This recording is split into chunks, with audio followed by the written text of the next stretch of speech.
Saúdo a todos os irmãos e irmãs com a graça e a paz do Senhor Jesus. Novamente estamos aqui para cultuar na palavra o nosso Deus. Eu sei que cantando louvores vocês já estão, orando vocês já estão, mas agora eu queria trazer mais uma palavra pastoral para a vida de vocês. O texto de hoje é o texto da doença de Ezequias, em 2 Crônica, em 2 Reis, capítulo 20. Capítulo 20, e ali nós temos algumas lições para os nossos dias atuais. Lições que servem de consolo, que servem de edificação, que servem de restauração em nossas vidas. Ouvimos agora a palavra na leitura desse texto. Naqueles dias, Ezequias adoeceu de uma enfermidade mortal. Veio ter com ele o profeta Isaías, filho de Amós. Ele disse: Assim diz o Senhor, põe em ordem a tua casa, porque morrerás e não viverás. Então virou Ezequias o rosto para a parede, orou ao Senhor, dizendo: Lembra-te, Senhor, peço-te, de que andei diante de ti com fidelidade, com inteireza de coração, e fiz o que era reto aos teus olhos, e chorou muitíssimo.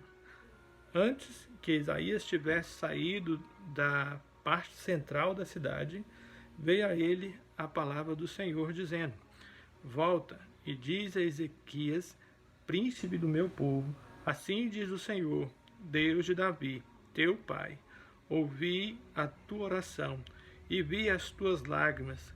Eis que eu curarei ao terceiro dia, subirás à casa do Senhor. Acrescentarei aos teus dias 15 anos. Das mãos do rei da Síria te livrarei, a ti e essa cidade, e defenderei essa cidade por amor de mim e por amor de Davi, meu servo. Então, Ezequias estava no seu palácio, estava em casa, mas o problema de Ezequias não era como o nosso. Nós estamos em quarentena. Ezequias estava de repouso por estar com uma enfermidade. E uma enfermidade, naquela época, mortal. Então não tinha condições para a medicina tratá-lo. Não tinha condições para a ciência curá-lo naquela época. E então, quando Deus manda Isaías levar ali uma palavra para ele, pôr em ordem a sua casa. Irmãos, nesse texto tem uma lição profunda. Colocar em ordem a nossa casa é tirar tudo aquilo que está incorreto, tudo aquilo que está errado, tudo aquilo que está sem conformidade com a palavra do Senhor. Então, nesse período, nós estamos também tendo essa oportunidade de colocar em ordem a nossa casa, de colocar em ordem a nossa posição no lar perante o Senhor. Porque uma das maiores dificuldades do cristianismo é, dentro de casa, prestar um culto ao Senhor, adorar ao Senhor, invocar o nome do Senhor. Então, a primeira lição que tiramos desse texto é que, para Ezequias, pôr em ordem a sua casa porque ele ia morrer. Para nós, é pôr em ordem a nossa casa para que Deus venha agir, Deus venha curar, Deus venha restaurar, Deus venha restabelecer, Deus venha transformar, para que, quando sairmos dessa quarentena, venhamos ter saúde espiritual como família. Como família, ter essa saúde espiritual.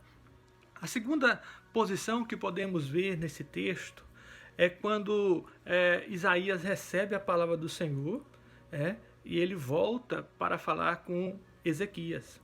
E ali nós podemos ver que é o único fato que a Bíblia relata que Deus acrescentou mais 15 anos. É o único fato da Bíblia, nenhum outro personagem teve essa oportunidade. Algumas pessoas na Bíblia ressuscitou, mas nunca sabemos quanto tempo ela viveu depois da ressurreição. Mas aqui Ezequias estava vivo, doente, e Deus manda uma palavra para ele que ele ia morrer. Mas agora ele ora naquele período era o que eu fazia era levado em conta perante Deus. Então a salvação ela tinha que ser pelo que eu fazia, pelo que eu demonstrava, pelo que eu era. Hoje não, a salvação é pela graça. Ninguém pode fazer nada para ser salvo. Somente Jesus, ao tocar em nossos corações, Jesus que nos escolhe. Jesus é quem faz o papel de nos escolher. Não somos nós que escolhemos Jesus. Jesus que nos escolheu. Então ele nos escolheu, ele nos selou e ele nos salvou. Naquele período, era pelo que eu fazia para merecer. Então eu tinha que fazer sacrifício para merecer. Ezequias orou e a sua oração foi expondo o que ele fez de bom para o Senhor. O que ele operou com sua fidelidade, com sua retidão, com sua obediência ao Senhor. Então Ezequias ora ao Senhor requerendo tudo aquilo que ele fez, tudo aquilo que ele operou. E também outro fato é que Ezequias não tinha filho ainda. Então não tinha ninguém para suceder o seu reinado. Não tinha nenhum outro filho. Não, ele não teve filho. E aí Deus fala para ele, dar para ele mais 15 anos. E esses 15 anos nós podemos ver que depois do terceiro ano que ele foi curado, nasceu o seu primeiro filho, o seu único filho. Então nasceu ali Manassés. E ele nasce, mas só que Ezequias não consegue passar para o filho todo o aprendizado, todo o ensinamento que ele teve, a experiência que ele teve com o Senhor.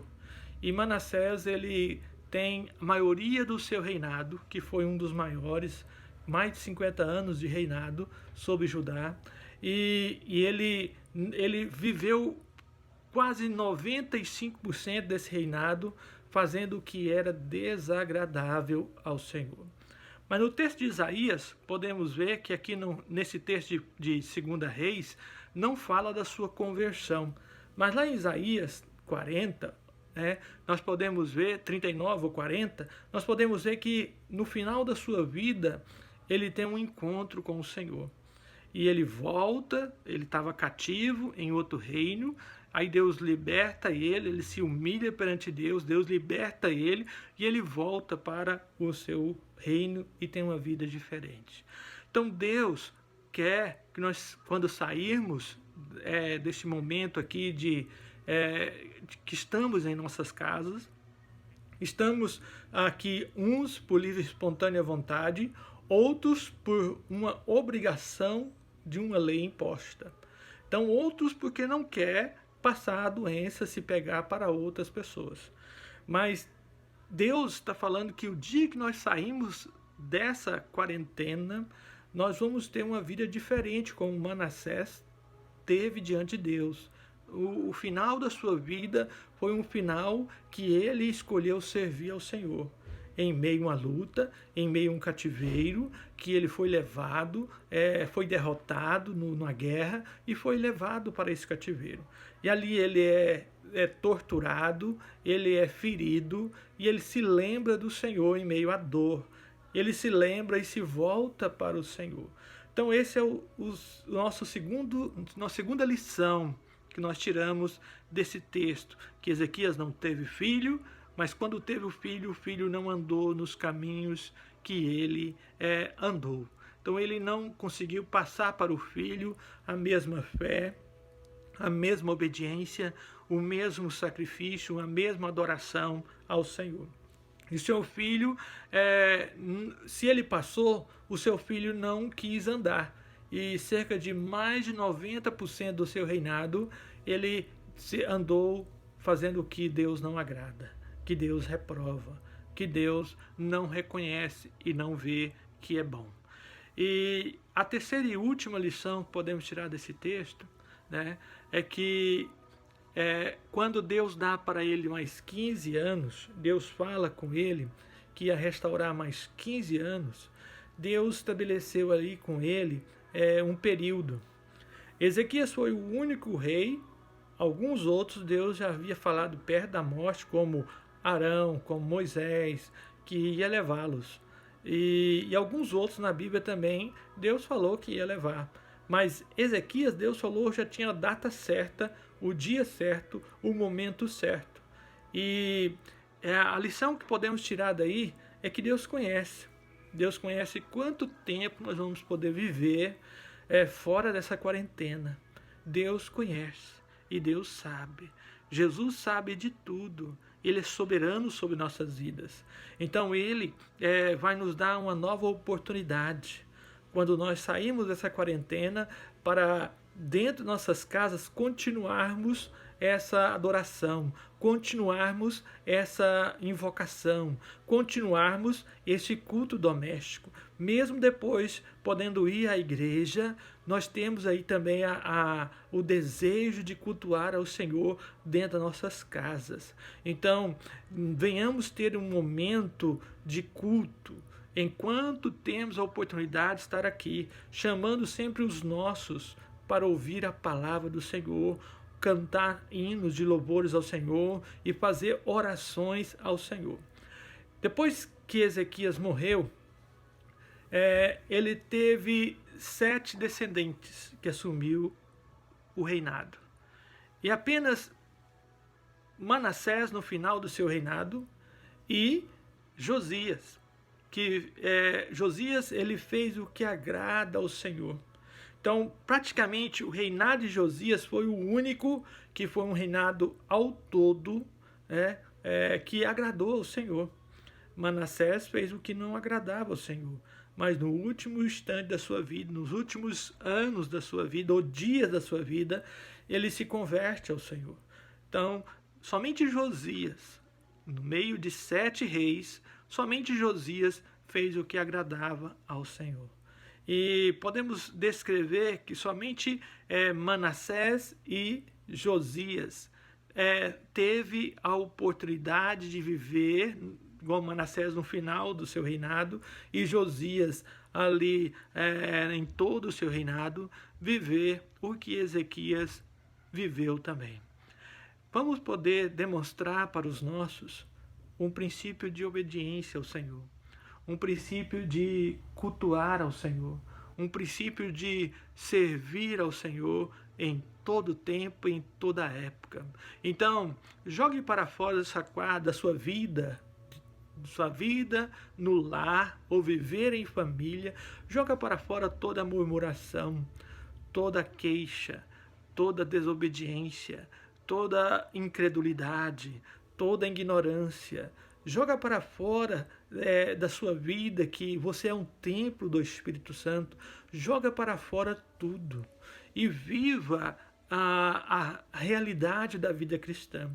A realidade da vida cristã é você cultuar a Deus aonde você está, servir a Deus aonde você está e ser diferença na presença de Deus aonde você está.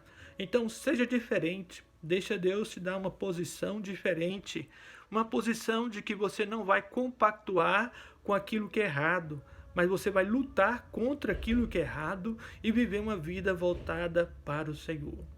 Ezequias nos trouxe 3 momentos em sua enfermidade. Ele estava enfermo e Deus mandou ele pôr em ordem a sua casa. Nós estamos em quarentena. Deus está falando, nos dando a oportunidade para pôr em ordem aquilo que está incorreto, aquilo que está enfermo na nossa vida espiritual como família. E o segundo momento é que ele tem a oportunidade de ter mais 15 anos. Então ele ia sair daquela doença, ia ter mais 15 anos para viver e para reinar. Então Deus, ele também vai estabelecer, nós não vamos saber o período, porque o nosso período é só ele que sabe, é só ele que decide. Ou se nós procuramos também, porque muitas pessoas procuram a morte, fazem tudo para morrer, andam desobedientes às leis de trânsito, andam desobedientes com as leis de saúde para o corpo, e aí muitas pessoas morrem porque ele antecipa pela forma de vida de morrer. Mas Deus sabe de tudo, Deus conhece tudo e sabe como vai ser os nossos últimos dias. Então, que nós venhamos servir ao Senhor até Ele nos chamar, até Ele nos levar para perto dEle. E o terceiro e último ensinamento é que Ezequias, ele, junto ao momento que ele teve de 15 anos, ele teve 7 descendentes de sua família. E apenas um, que foi Josias, serviu ao Senhor com integridade. O seu próprio filho não serviu ao Senhor com integridade. Só veio servi-lo no final de sua vida, no final de seu reinado. Mas que nós venhamos também viver uma vida de integridade, uma vida de fidelidade, uma vida de amor ao Senhor em todo o tempo. Que nós venhamos orar e viver para o Senhor. E eu queria deixar essa palavra para que você se rendesse mais ao Senhor, cultuasse mais ao Senhor e servisse mais ao Senhor em sua casa. Que Deus abençoe sua vida e que você tenha um dia, uma noite em paz com o Senhor. Que Deus lhe dê dias apreciáveis, dias magníficos, onde a sua fé irá desenvolver e crescer mais e mais. Eu queria orar com você. Pai, abençoe cada um dos teus filhos, cada um de suas filhas. Que a paz do Senhor inunde os seus corações e que eles e que elas venham, Deus, ver o Senhor agir em meio a essa quarentena. Que o Senhor, Deus, venha curar as enfermidades espirituais que há em nossas casas, que há em nossas famílias. Que o Senhor venha, ó Deus, nos dar um novo modo de vida quando sairmos novamente para vivermos em comunidade, vivemos junto com as demais pessoas da nossa cidade, os nossos colegas de trabalho, ó Deus, os nossos irmãos e irmãs de igreja, Senhor, a nossa família, que às vezes também estamos afastados da família por completo. Mas que o Senhor venha a operar, que a nossa vida seja diferente da qual quando entramos nessa quarentena. Que o Senhor abençoe e guarde a cada um. E que possamos, ó Deus, ensinar e continuar cultuando ao Senhor dentro dos nossos lares. Isso é uma ordem do Senhor, que nós venhamos servir ao Senhor em todo o tempo, em toda a época. Que o Senhor abençoe a cada um, a cada uma, para a glória do Senhor, é que eu oro no nome de Jesus. Amém. Que Deus abençoe a sua noite e te dê uma noite guardada em paz com o Senhor. Abrace os seus entes queridos e diga a eles que Deus os ama e que Ele vai operar a sua vontade em suas vidas.